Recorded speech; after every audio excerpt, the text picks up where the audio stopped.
Hi നമസ്കാരം, എല്ലാവർക്കും AZB അക്കാഡമിയിലേക്ക് സ്വാഗതം. ഞാൻ ആഷ്ന. അപ്പോൾ ഇന്ന് വന്നിരിക്കുന്നത് ഡിഗ്രി ക്വാളിഫൈഡ് ആയിട്ടുള്ള ഒരു ഉദ്യോഗാർത്ഥിയാണ് നിങ്ങൾക്ക് ഡിഗ്രിക്ക് മിനിമം ഒരു 50% മാർക്ക് സ്കോർ ചെയ്തിട്ടുള്ള ഒരു ഉദ്യോഗാർത്ഥിയാണെങ്കിൽ മസ്റ്റായിട്ടും നിങ്ങളുടെ ലൈഫിൽ ഒരിക്കലെങ്കിലും നിങ്ങൾ അറ്റൻഡ് ചെയ്യേണ്ട ഒരു പരീക്ഷയെ കുറിച്ചിട്ട് നിങ്ങളോട് ഷെയർ ചെയ്യാൻ വേണ്ടിയിട്ടാണ്. ഒഫീഷ്യലി ഈ പരീക്ഷയുടെ നോട്ടിഫിക്കേഷൻ ഇതുവരെ ആയിട്ടും എന്ത് ചെയ്തിട്ടില്ല, റിലീസ് ചെയ്തിട്ടില്ല. അപ്പോൾ ഈ വർഷത്തിന് ലാസ്റ്റോട് കൂടിയിട്ട് തന്നെ നമുക്ക് നോട്ടിഫിക്കേഷൻ വരാനുള്ളൊരു സാധ്യതയുണ്ട്.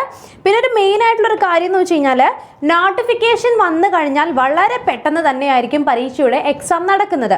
അതായത് അവസാനമായിട്ട് നമുക്ക് 2024 ഈ പരീക്ഷയുടെ നോട്ടിഫിക്കേഷൻ വന്നിട്ടുണ്ടായിരുന്നത്. ഏകദേശം മാർച്ച് 2024 അവസാനത്തെ നോട്ടിഫിക്കേഷൻ വന്നിട്ടുണ്ടായിരുന്നത്. പിന്നെ ഇതിൻ്റെ മാർച്ച് കഴിഞ്ഞ April, May, June, July, August, September, October, 7 മാസമാണ്. ഒക്ടോബർ 2024 ഒക്ടോബർ മാസത്തിലായിരുന്നു ഇതിൻ്റെ OMRഉം എക്സാമും ഒക്കെ നടന്നിട്ടുണ്ടായിരുന്നത്. അപ്പോൾ നോട്ടിഫിക്കേഷൻ വന്ന് നിലവിൽ നമുക്ക് 7 മന്ത് എക്സാമിന് കിട്ടും. ഇനി അതുപോലെ തന്നെ ഷോർട്ട് ലിസ്റ്റ് ഇതിൻ്റെ വന്നിട്ടുണ്ടായിരുന്നത് 2024 ഡിസംബർ മാസം 17-ാം തീയതിയായിരുന്നു. അങ്ങനെ ഇൻ്റർവ്യൂ ഉണ്ടായിരുന്നു. ഇൻ്റർവ്യൂ ഫെബ്രുവരി 4, 2025 വന്നത്. ഇനി കണ്ടിന്യൂസ് നോക്കിക്കഴിഞ്ഞാൽ ഫൈനൽ റാങ്ക് ലിസ്റ്റ് ഏപ്രിൽ മാസം 8-ാം തീയതി 2025 വന്നിട്ടുള്ളത്. ഇനി നോർമലി നമുക്ക് ഹൈക്കോർട്ടിലേക്കുള്ള അസിസ്റ്റൻറ്റിനെ കുറിച്ചിട്ടാണ് ഞാൻ പറയുന്നത്. നോർമലി ഇതുപോലുള്ള എക്സാമിനൊക്കെ നമുക്കൊരു 1 to maximum 2 year ആണ് റാങ്ക് ലിസ്റ്റിന് വാലിഡിറ്റി വരാറുള്ളത്. അപ്പോൾ 27 കൂടിയിട്ട് എന്താണ് ഇതിൻ്റെ റാങ്ക് ലിസ്റ്റ് അവസാനിക്കാനുള്ള സാധ്യതയുണ്ട്. പിന്നെ കംപ്ലീറ്റ്ലി ബേസ്ഡ് ഓൺ നമുക്ക് റാങ്ക് ലിസ്റ്റിൻ്റെ അതനുസരിച്ചിട്ടായിരിക്കും അത് കണ്ടിന്യൂ ചെയ്യണോ അല്ലെങ്കിൽ അത് എത്രമാത്രം നിയമനം പോകണമെന്നെല്ലാം എല്ലാം ഹൈക്കോടതിയിൽ അല്ലെങ്കിൽ അതിൻ്റെ പേഴ്സണൽ ആയിട്ടുള്ള കാര്യങ്ങൾ അനുസരിച്ചിട്ടാണ് പോകുന്നത്. ഒഫീഷ്യലി ആണ് പോയിക്കൊണ്ടിരിക്കുന്നതും. അപ്പോൾ നമുക്ക് ഈ ഒരു വർഷത്തോട് കൂടിയിട്ട്, അതായത് ഈ വർഷം അവസാനത്തോട് കൂടിയിട്ട് നമുക്ക് അടുത്ത നോട്ടിഫിക്കേഷൻ വരാം. നോട്ടിഫിക്കേഷൻ വന്ന ഒരു 6 മാസത്തിനുള്ളിൽ എന്തായാലും നമുക്ക് എക്സാം നടക്കാനുള്ള സാധ്യതയുണ്ട്. അപ്പോൾ ഇതിനെക്കുറിച്ച് കൂടുതലായിട്ടുള്ള കാര്യങ്ങളാണ് നമ്മൾ നോക്കുന്നത്. അപ്പോൾ ഡിഗ്രി കഴിഞ്ഞ് ഒരു 50% മാർക്ക് മിനിമം ഉണ്ടെങ്കിൽ മസ്റ്റായിട്ടും ഈ ഒരു എക്സാം നിങ്ങൾ പ്രിപ്പയർ ചെയ്ത് തുടങ്ങിക്കോളൂ. ഒരു 1 ഇയറിനുള്ളിൽ തന്നെ നിങ്ങൾ നോക്കിക്കഴിഞ്ഞാൽ അറിയാൻ പറ്റും. നോക്കിക്കേ, 2024 നമുക്ക് എക്സാം നോട്ടിഫിക്കേഷൻ വന്ന് ഫൈനൽ ഏകദേശം ഒരു 1 ഇയർ ഗ്യാപ്പിൽ തന്നെ ഓൾറെഡി നിലവിൽ അഡ്വൈസ് പോയിട്ടുണ്ട് കേട്ടോ. ഒരുപാട് അഡ്വൈസ് ഒക്കെ പോയിട്ടുണ്ട്. 1 ഇയറിൽ തന്നെ ജോലി കയറാൻ പറ്റുന്ന, വളരെ പെട്ടെന്ന് നിയമനങ്ങളും കാര്യങ്ങളൊക്കെ പോകുന്ന നല്ലൊരു പോസ്റ്റ് തന്നെയാണ്. അപ്പോൾ ഈ ഒരു പോസ്റ്റിൻ്റെ പേര് ഹൈക്കോടതിയിൽ, കേരള ഹൈക്കോർട്ടിൻ്റെ അണ്ടറിൽ അസിസ്റ്റൻ്റ് എന്ന് പറയുന്ന പോസ്റ്റാണ്. ഇതിൻ്റെ സ്കെയിൽ ഓഫ് പേ എന്ന് പറഞ്ഞു കഴിഞ്ഞാൽ 39,300 മുതൽ 83,000 വരെ നമുക്ക് എന്ത് പോയിട്ടുണ്ട്, സാലറി കിട്ടാനുള്ളൊരു സാധ്യതയുണ്ട്. പിന്നെ ഇതിനകത്ത് ഇപ്പോൾ നമുക്ക് ആൻറ്റിസിപ്പേറ്റഡ് വേക്കൻസീസ് ആണ് കേട്ടോ ഡയറക്റ്റ് റിക്രൂട്ട്മെൻറ്റിൽ വരുന്നത്. 41 എന്ന് പറഞ്ഞാലും അതിലൊക്കെ കൂടുതൽ വേക്കൻസീസ് അഡ്വൈസ് നമുക്ക് പോയിട്ടുണ്ട്. ഓക്കെ, അപ്പോൾ ഈ പരീക്ഷയ്ക്ക് ആർക്കൊക്കെ അപേക്ഷിക്കാം? നമുക്ക് പലർക്കും വരുന്നൊരു സംശയമാണ്, PSCക്ക് ഏജ് ലിമിറ്റ് മാറ്റിയിട്ടുണ്ട്, അപ്പോൾ ഹൈക്കോർട്ടിനും അതുപോലെ വരുമോ എന്നുള്ളത് ചോദിക്കുന്നുണ്ട്. യഥാർത്ഥത്തിൽ നമുക്ക് ഒഫീഷ്യലി ഒന്നും വരാതൊരു കാര്യം പറയാൻ പറ്റത്തില്ല. പക്ഷേ എങ്കിൽ പോലും 18 വയസ്സ് മുതൽ 36 വയസ്സ് വരെയും, OBCക്ക് 39, SC/STക്ക് 41. ഈ ഒരു ഏജ് ലിമിറ്റാണ് നമുക്ക് വരുന്നത്. അപ്പോൾ ഈ നിലവിൽ ഈ വർഷം നോട്ടിഫിക്കേഷൻ വരുന്ന സമയത്ത് നിങ്ങൾക്ക് 36 വയസ്സാണെങ്കിൽ നിങ്ങൾക്ക് അതിന് അപേക്ഷിക്കാനായിട്ട് സാധിക്കുന്നതാണ്. ഇനി നമ്മൾ പറഞ്ഞു ക്വാളിഫിക്കേഷൻ 50% നിങ്ങൾക്ക് PGയോ ഡിഗ്രി, ഏത് ഡിഗ്രി ആണെങ്കിലും BA, BSc, BCom ഏത് ഡിഗ്രി ഉള്ളവർക്കും ഇതിന് അപേക്ഷിക്കാനായിട്ട് പറ്റും എന്നുള്ളതാണ് ഇതിൻ്റെ ഏറ്റവും വലിയ മറ്റൊരു ഹൈലൈറ്റ്. ഓക്കെ, ദെൻ അടുത്ത കാര്യം എന്ന് വെച്ച് കഴിഞ്ഞാൽ മോഡ് ഓഫ് സെലക്ഷൻ എങ്ങനെയായിരിക്കും നമുക്ക് എക്സാം വരുന്നത്. അവിടെ ഇവിടെ ശ്രദ്ധിച്ചേ, നമുക്ക് ഒബ്ജക്റ്റീവ് ടെസ്റ്റ് ഉണ്ടാകും, സെക്കൻഡ് ഡിസ്ക്രിപ്റ്റീവ് ടെസ്റ്റ് ഉണ്ടാകും, മൂന്നാമത്തത് ഇൻ്റർവ്യൂ ഉണ്ടാകും. അപ്പോൾ ഒബ്ജക്റ്റീവ് ടെസ്റ്റ് എന്ന് പറഞ്ഞു കഴിഞ്ഞാൽ 100 മാർക്കിൻ്റെ എക്സാം ആയിരിക്കും നമുക്ക് വരുന്നത്. അതിൽ OMR ആൻസർ ഷീറ്റിലായിരിക്കും നമ്മൾ ആൻസർ ചെയ്യേണ്ടത്.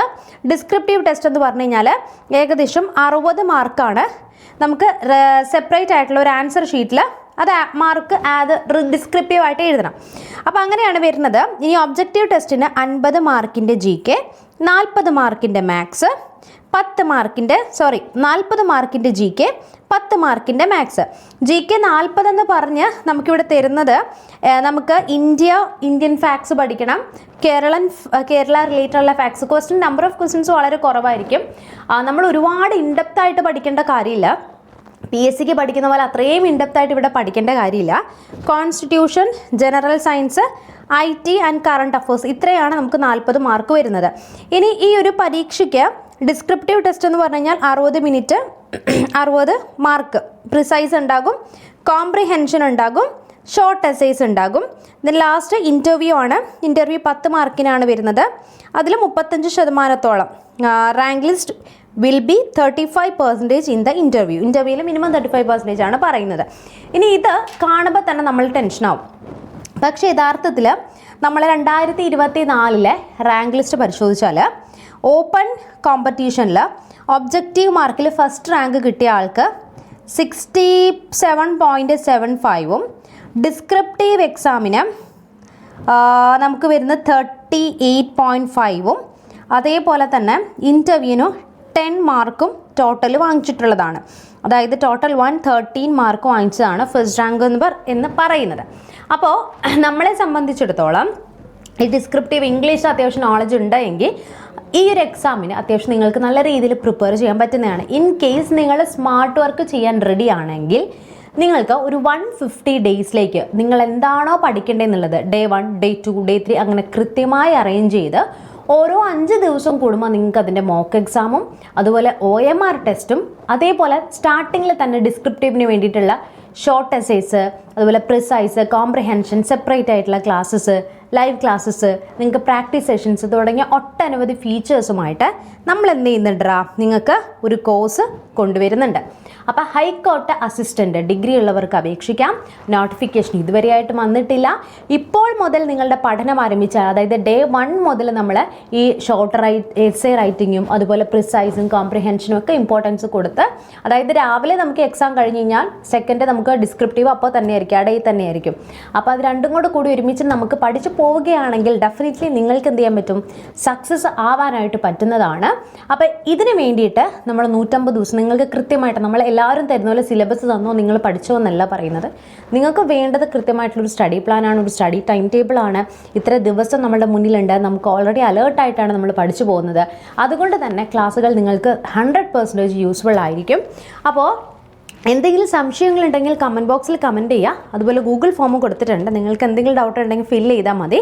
അപ്പോൾ ഈ ഒരു കോഴ്സിൽ ജോയിൻ ചെയ്യാനായിട്ട് ഒട്ടും വൈകിക്കേണ്ട. ഇപ്പോൾ തന്നെ ഈ കാണുന്ന താഴെ കൊടുത്തിരിക്കുന്ന നമ്പർ എടുത്തോളൂ, വിളിച്ചോളൂ. എന്ത് സംശയങ്ങളുണ്ടെങ്കിൽ നിങ്ങൾക്ക് ക്ലിയർ ആക്കുന്നതാണ്. അപ്പോൾ നമുക്ക് എന്ത് ചെയ്യാം, നെക്സ്റ്റ് ഒരു ക്ലാസ്സിൽ വീണ്ടും കാണാം. നെക്സ്റ്റ് ഒരു വീഡിയോ ആയിട്ട് നമുക്ക് വീണ്ടും വരാം. Till then bye and thank you.